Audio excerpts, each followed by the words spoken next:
السلام علیکم۔ آج جمعرات ہے دسمبر کی 14 تاریخ۔ پاکستان میں اس وقت شام کے 7، بھارت میں 7:30 اور یہاں ہمارے اسٹوڈیوز کی گھڑیوں میں صبح کے 9 بج رہے ہیں۔ وائس آف امریکہ واشنگٹن کی اردو سروس سے میں ہوں خالد حمید، خبروں کے ایک بلیٹن کے ساتھ۔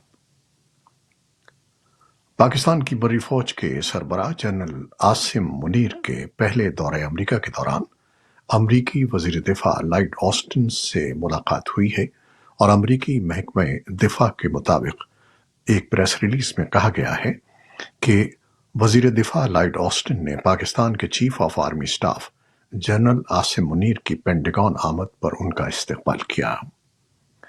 پینٹاگون میں لائیڈ آسٹن سے جنرل عاصم منیر کی ملاقات کے حوالے سے کہا گیا ہے کہ دونوں اعلیٰ حکام نے خطے کی سیکیورٹی صورتحال اور دفاع کے حوالے سے ممکنہ تعاون کے دوطرفہ امور پر تبادلہ خیال کیا ہے۔ امریکی محکمہ دفاع کے بیان میں اس ملاقات کے حوالے سے مزید کسی قسم کی تفصیلات فراہم نہیں کی گئیں، جبکہ پاکستان کی فوج کے شعبہ تعلقات عامہ کی طرف سے بھی اس ملاقات کے بارے میں کوئی بیان سامنے نہیں آیا ہے۔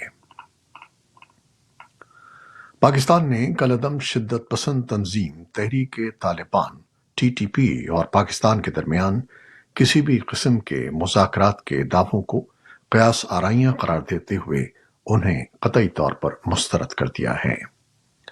جمعرات کو معمول کی پریس بریفنگ کے دوران پاکستان کے دفتر خارجہ کی ترجمان ممتاز زہرا بلوچ نے TTP کے بعض اراکین کی طرف سے پاکستان اور TTP کے درمیان بات چیت کے دعووں سے متعلق پوچھے گئے سوال کے جواب میں کہا کہ پاکستان ان اطلاعات کی سختی سے تردید کرتا ہے، اور ان کے بقول TTP اور پاکستان کے درمیان قطعی طور پر کوئی مذاکرات نہیں ہو رہے ہیں۔ پاکستان کے دفتر خارجہ کی ترجمان نے یہ بات ایک ایسے وقت میں کہی جب پاکستان کے صوبہ خیبر پختونخوا کے ضلع ڈیرہ اسماعیل خان میں منگل کو سیکیورٹی فورسز کی چیک پوسٹ پر ہونے والے حملے میں 23 اہلکار موت کا شکار ہو گئے تھے۔ اس حملے کی ذمہ داری TTP سے منسلک تحریک جہاد نے قبول کی تھی۔ اس حملے کے بعد افغانستان سے احتجاج کرتے ہوئے پاکستان میں ہونے والے حملوں میں ملوث افراد کو پاکستان کے حوالے کرنے کا مطالبہ کیا گیا ہے۔ پاکستان کے مطالبے کے رد عمل میں افغان طالبان کی عبوری حکومت نے کہا کہ وہ ڈیرہ اسماعیل خان میں ہونے والے حملے کی تحقیقات کریں گے۔ طالبان کے ترجمان ذبیح اللہ مجاہد کا کہنا تھا کہ ڈیرہ اسماعیل خان حملے کا افغانستان سے کوئی تعلق نہیں ہے، اور یہ افغانستان کی سرحد سے سینکڑوں میل دور ہوا ہے۔ انہوں نے ٹی وی چینل RTA کو بتایا کہ حملہ افغانستان سے نہیں کیا گیا، لیکن انہوں نے کہا کہ اگر طالبان کے ساتھ معلومات کا تبادلہ ہوتا ہے تو وہ اس کی تحقیقات کریں گے۔ پشتون تحفظ موومنٹ کے سربراہ منظور پشتین کے خلاف اسلام آباد میں درج مقدمات میں 7 روز کا جسمانی ریمانڈ مکمل ہونے پر انہیں انسداد دہشت گردی عدالت میں پیش کیا گیا، جہاں پروسیکیوٹر نے سوشل میڈیا پاس ورڈ اور موبائل فون ریکور کرنے کے لیے مزید 7 دن کے ریمانڈ کی استدعا کی۔ عدالت نے پروسیکیوٹر کی اس درخواست کو مسترد کرتے ہوئے منظور پشتین کو جوڈیشل ریمانڈ پر اڈیالہ جیل راولپنڈی بھجوا دیا۔ بھارت کے وزیر اعظم نریندر مودی کے حکومت کے 4 سال قبل جموں و کشمیر ریاست کی محدود خود مختاری کو ختم کرنے کے اقدام کے سپریم کورٹ کے فیصلے کے بعد برقرار رہنے کی توقع ہے، مگر یہ فیصلہ بھارت اور پاکستان کے درمیان تعلقات میں کسی بھی طرح کی نرمی کے امکانات کو پس پشت ڈال دے گا۔ پاکستان کی وزارت خارجہ نے بھارتی سپریم کورٹ کے فیصلے کو مسترد کرتے ہوئے کہا ہے کہ اس کی کوئی قانونی اہمیت نہیں ہے۔ پاکستان کے نگراں وزیر خارجہ جلیل عباس جیلانی نے پیر کو کہا کہ بھارت کو کشمیری عوام اور پاکستان کی مرضی کے خلاف اس متنازع علاقے کی حیثیت پر یک طرفہ فیصلہ کرنے کا کوئی حق نہیں ہے۔ بھارت کی طرف سے سن 2019 میں کشمیر کی خصوصی حیثیت ختم کرنے کے بعد پاکستان نے سفارتی تعلقات کو کم کر دیا تھا، اور بھارت کے ساتھ تجارت معطل کر دی تھی۔ دہلی پولیس نے پارلیمان کی سیکیورٹی میں سنگین خامیوں کے معاملے پر دہشت گردی مخالف قانون UAPA اور تعزیرات ہند کی متعدد دفعات کے تحت کیس درج کر لیا ہے۔ اس معاملے کی تفتیش کی جا رہی ہے، جبکہ اپوزیشن کے 15 ارکان کو ایوان کے اندر مبینہ ناشائستہ رویے کی بنا پر ایوان سے معطل کر دیا گیا ہے۔ بدھ کے روز دن میں 2 افراد لوک سبھا کی وزیٹرز گیلری سے ایوان کے اندر کود گئے تھے۔ انہوں نے پیلے رنگ کی گیس چھوڑنی شروع کر دی تھی۔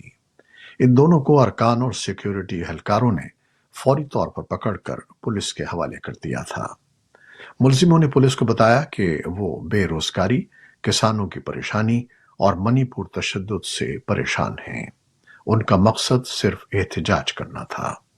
اس معاملے پر پارلیمنٹ کے اندر کافی ہنگامہ ہوا۔ اپوزیشن ارکان اور ماہرین پارلیمان کی سیکیورٹی پر سوال اٹھا رہے ہیں۔ اور اب عالمی خبروں میں پہلے اسرائیل اور حماس جنگ کی تازہ ترین صورتحال۔ اسرائیلی فورسز نے جمعرات کو غزہ کی پٹی میں مزید فضائی حملے کیے ہیں، جو وائٹ ہاؤس کے ایک اعلیٰ عہدیدار کے دورے سے قبل ہوئے ہیں۔ وائٹ ہاؤس کی قومی سلامتی کونسل کے ترجمان جان کربی نے صحافیوں کو بتایا کہ قومی سلامتی کے مشیر جیک سلیون جمعرات اور جمعے کو اپنے دورے میں اسرائیل پر زور دیں گے کہ وہ فوجی کارروائیوں میں احتیاط برتیں اور صرف درست اہداف کو نشانہ بنائیں۔ سلیون اسرائیل سے انسانی امداد کو غزہ میں کریم شالوم کراسنگ کے ذریعے داخلے کی اجازت دینے کے امریکی مطالبات پر بات کرنے کا ارادہ رکھتے ہیں۔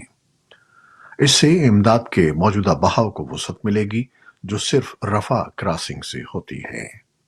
سلیون پہلے سعودی عرب میں رکے، جہاں وائٹ ہاؤس نے جمعرات کو کہا کہ انہوں نے اسرائیلیوں اور فلسطینیوں کے درمیان پائیدار امن کے لیے نئے حالات پیدا کرنے کی کوششوں اور سعودی ولی عہد محمد بن سلمان کے ساتھ غزہ کے لیے انسانی امداد کی فراہمی کو بڑھانے کے لیے کام کرنے پر تبادلہ خیال کیا۔ امریکہ کے ایوان نمائندگان نے ریپبلکن پارٹی کے اکثریتی ووٹ سے ڈیموکریٹک صدر جو بائیڈن کے خلاف مواخذے کی تحقیقات کی اجازت دے دی ہے۔ ایوان نمائندگان میں ریپبلکن پارٹی کے تمام 221 ارکان نے صدر کے مواخذے کے حق میں ووٹ ڈالا، جبکہ مخالفت میں 212 ووٹ پڑے۔ اگر امریکی کانگریس کے دوسرے ایوان یعنی سینٹ میں مقدمے میں جرم ثابت ہو جائے تو صدر کو ہٹایا جا سکتا ہے۔